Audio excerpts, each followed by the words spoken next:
총리님, 대포폰이 뭡니까? 타인 명의로 개설된 핸드폰이나 스마트폰을 얘기합니다. 왜 대포폰을 개설하죠? 좋은 데 사용합니까? 여러 용도에 사용하는 것인데 일반적으로는 적절치 않은 용도에 사용하기 위해서 만드는 경우가 많은 것으로 알고 있습니다. 보이시피싱, 인신매매, 조폭들이 사용하죠?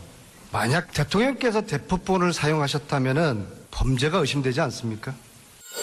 그동안 최순실과 대통령 사이에 긴밀한 의사 연락이 있었다는 정황을 포착하고 특검에서는 출범 이래 지금까지 두 사람이 어떤 식으로 통화를 했는지에 대해서 다각도로 조사를 하여 왔습니다. 그런 와중에 최근에 두 사람 사이에 통화가 있었다고 보이는 차명폰 2개가 확인이 됐습니다.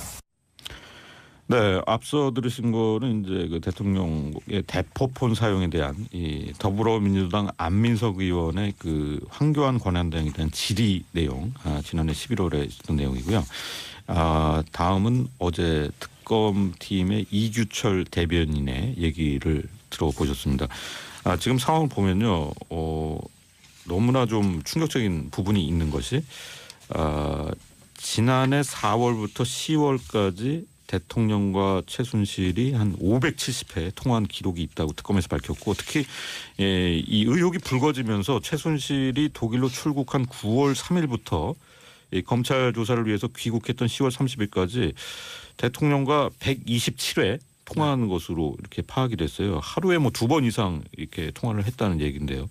자, 이거 어떻게 봐야 될까요? 정상적인 통화를 안 한 거로 보이죠. 그러니까 만약에 최순실이 이제 단순한 대통령 입장에서 지인, 네. 너무 친한 지인에서 대통령이 심심하니까 얘기를 하고 싶었다든지, 괴로우니까 뭔가 괴로움을 토로하고 싶었다든지, 이런 일반 지인과의 전화라면 굳이 대포폰을 사용할 필요가 없지 않습니까? 차명폰이죠. 네. 그럼에도 불구하고 이제 차용폰으로 통화를 했다는 거예요. 그것도 하루에 2번. 그리고 당장 문제가 됐던 시기에 집중적으로 통화가 이루어졌죠. 그리고 마지막 통화가 이제 최순실 씨가 귀국하고, 물론 귀국하고 난 다음에는 바로 검찰로 들어갔으니까 통화를 못했겠지만, 그렇기 때문에 이게 단순히 대통령의 오랜 지인인 최순실과의 일반 신변 잡기적인 통화를 하기 위해서 한 것이 아니라 이 소위 말하는 최순실 게이트, 이것과 관련된 통화를 한 게 아니겠나라는 의혹을 가지고 있는 것이 합리적인 건 아니겠습니까? 네. 어제 이제 한 방송사 보도를 보면은 JTBC였죠. 특히 이제 10월 24일부터 다음날 25일 새벽까지 대통령과 최순실 씨의 차명폰 통화가 무려 이제 10여 차례 이루어졌다는 건데요. 이제 이게 문제의 태블릿 PC 관련 보도가 나오고 나서 10여 차례 통화가 더 이루어졌다는 건데요. 결국은 그동안의 대통령의 설명이 좀 무색해지는 그런 상황인 것 같아요. 예, 그러니까 일단 기본적으로 보면 차명폰이냐 대포폰이냐라고 하는 것도 중요하지만 네. 본인 명의로 만들어진 핸드폰이라 할지라도 그 자체가 문제가 되는 거거든요. 그러니까 대통령이 비화폰이라고 흔히들 불리워지는 도청이 되지 않는 폰을 사용하죠. 그것은 일반적으로 사용하는 대통령 워딩 한마디 한마디가 국가의 기밀이 될 수가 있고, 다른 국가나 이런 데서 도청을 하게 될 경우에 심각한 국가 안보가 초래되기 때문에 그렇습니다. 근데 비화폰과 차명폰은 개념이 다른 건가요? 그렇죠. 예. 비화폰은 서로 간의 비화폰을 가지고 있는 사람끼리만 통화가 됩니다.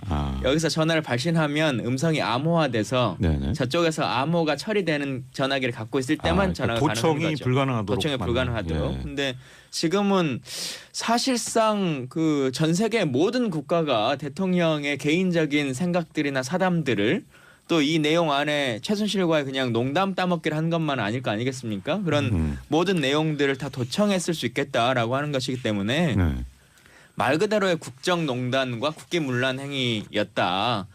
라고 하는 것을 먼저 좀 말씀드리고 싶고요. 네. 지금 말씀하셨던 10월 23일, 24일, 25일 이제 이 정도의 시즌이 처음 태블릿 PC 사건이 나고 나서 대통령의 사과가 있던 시기, 그리고 개헌이라고 하는 것을 처음에 꺼내들었던 시기, 이제 이런 시기들이 다 맞물려 있는 거지 않습니까? 네. 그러니까 실제 국가의 가장 현재 중대사라고 흔히들 말하고 있고 국가의 대개조라고 말하고 있는 개헌이라고 하는 것도 이 최순실 사건과 태블릿 사건을 덮기 위했던 그 당시에 그냥 꼼수의 일환인 것이 아니었느냐라고 하는 것들을 여실하게 보여주는 거죠. 근데 이런 상황이라면은 이제 여기서 또 되짚어봐야 될 것이 당시에 이제 우병우 청와대 민정수석을 통해서 검찰 수사 상황이 대통령을 통해서 또 최 씨에게 전해졌을 가능성, 이것도 역시 좀 문제가 될 수 있는 부분이고, 특히 그 대통령 측과 연락이 끊긴 것이 이제 최 씨가 귀국한 직후라는 점, 이것이 이제 결국 이제 본인 대 본인 통화가 이루어졌을 것이라는 정황을 또 뒷받침하고 있는 건데, 한편에서는 이 차명 휴대전화 기록이 나왔다고 하지만은 이게 주체가 대통령이 맞는가, 이거는 또 증명할 수 없는 거 아니냐, 이런 반론도 나오는 것 같은데. 그러니까 일단은요, 그 이제 이런 거죠. 그러니까 저는 사실 개인적으로 이 전날 오히려 통화 많이 하는 거 봐요. 귀국하기 전이요. 네, 네. 저는 9월 3일부터 통화가 한 10월 30일까지 127회 통화했다는 거 아니겠습니까? 그 앞전에 저는 통화가 더 주목하는 건데 만약에 청와대 입장에서 이렇게 얘기할 수는 있어요. 야, 태블릿 PC가 터지니까 대통령 야 이거 도대체 뭐야? 이거 뭐야 너? 이렇게 확인하려고 했다라고 변명을 할 수 있을 거예요. 그렇다면 그 앞전에 통화하는 것. 그 앞전에 사실 태블릿 PC 문제가 10월 25일에 통화하기 전에 9월 달에 뭐 국회에서 뭐 K재단 미래재단 얘기 나올 땐 뭐 일반적으로 있었던 뭐 재단의 문제라고 생각했지 이렇게까지 큰 문제라는 거 사실 일반 국민들은 몰랐지 않았습니까?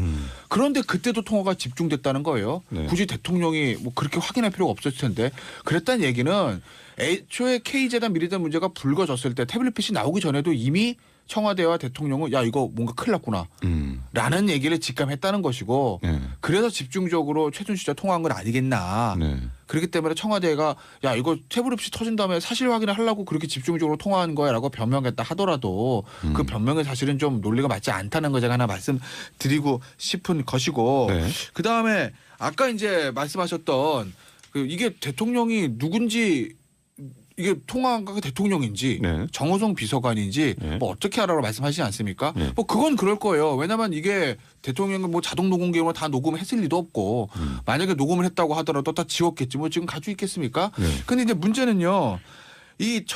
특검이 나름대로 굉장히 구체적으로 알고 있지 않습니까? 몇 월부터 며칠까지 몇 회 통화를 했다. 네. 이건 어떻게 이거를 확보했는지 아직까지 그거에 대해서는 밝히고 있지는 않지만 특검의 나름대로 수사가 됐다는 거예요. 나름대로 이렇게 구체적인 숫자를 적시할 수 있는 진술이나 이런 것들이 있다는 것이기 때문에 네. 지금 특검이 얘기했던 대통령과 최순실과 차명 통화 얘기는 저는 뭐 어느 정도 팩트로 된 것 같고 더군다나 특검이 하나 정도는 공개를 했는데 네. 장시호 씨 있잖아요. 네.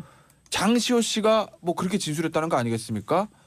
뭐 대통령 최순실 씨가 귀국하기 전날 최순실 씨가 대통령한테 계속 전화했는데 대통령이 안 받더라. 이 차명폰으로. 그래 차명폰으로. 예. 그래서 장시호 씨한테 전화를 해서 야 네가 빨리 대통령한테 대신 전화해봐. 아. 그래서 장시호 씨가 통화를 했다. 통화가 안 되니까. 전화를 했다. 예. 그래서 장시호 씨 어머니인 최순득 씨와 다시 통화하게 했다. 뭐 이런 얘기들. 그 최순득 씨를 통해서 통화를 했는데 그렇죠. 이때 이제 박근혜 대통령이 받았다. 귀국해서 조사를 받는 게 좋겠다. 뭐 이런 예. 식으로 말을 최순실 했다는 씨가 거죠. 최순실 씨가 최순실 씨가 예. 귀국해서 조사를 받아라고 예. 최순득 씨한테 얘기했고 최순득이가 그걸 전달했다는 거 아니겠습니까?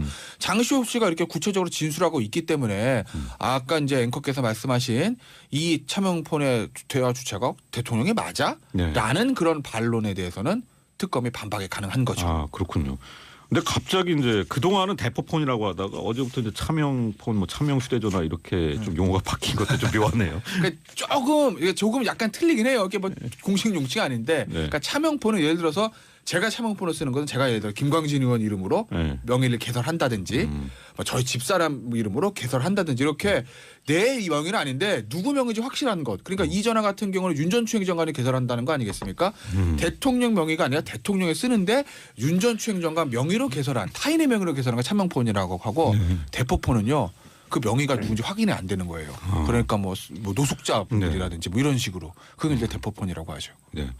제가 보기에는 이게 이제 대포폰인데 좀 이 예우 차원에서 차명폰이라고 언론들이 말하는 예. 소위 말하는 마사지를 해준 거죠. 그런 생각이 대포폰이라고 부르는 게 드는 맞겠죠. 부분입니다. 자, 이 문제랑 연결된 부분이 바로 이제 청와대 압수수색 공방이에요. 사실 이제 이렇게 차명폰이라는 게 존재한다는 것이 어떻게 보면 특검이 청와대에 대한 직접 압수수색을 해야 되는 그런 이제 명분으로 주장을 할 수 있는 부분이잖아요. 특검에서는 지금 이제 그 특검에서는 사실 이제 청와대가 압수수색을 거부하는 상황을 또 중단하는 그런 식의 이제 명령을 좀 해달라고 법원에 신청한 상태인데요. 그렇죠? 예, 그러니까 그동안 사실 이제 박근혜 대통령이 탄핵 국면에서도 끊임없이 주장해 왔던 것이 내가 직접 한 것이 아니다. 네. 나는 그냥 정상적인 행정행위를 했고 그 중간에 있었던 많은 사람들이 호가호위를 해서 어떤 일들이 벌어진 것이다라고 얘기를 해왔단 말이에요. 근데 지금 이 내용상이나 지금 그 대포폰을 통해서 여러 가지 얘기를 나눴다라고 하는 것을 확인해 보자면 대통령에 관련한 내용도 직접 확인했고 또 최순실 씨랑도 사전부터 통화를 해왔었고 관련한 내용들도 실제 내용은 지금 공개되지 않았습니다만 이렇게 여러 차례 하루에 3차례 이상씩 계속 얘기를 주고받았기 때문에 관련한 내용들 대통령이 직접 다 관여했을 수밖에 없겠다라고 하는 것들을 이제 특검은 주장하고 있는 것 같고요. 네. 실제로 이제 그렇기 때문에 청와대 안에 있는 여러 가지 컴퓨터라든가 부속적인 서류들 이런 것 다 확인해 볼 필요성이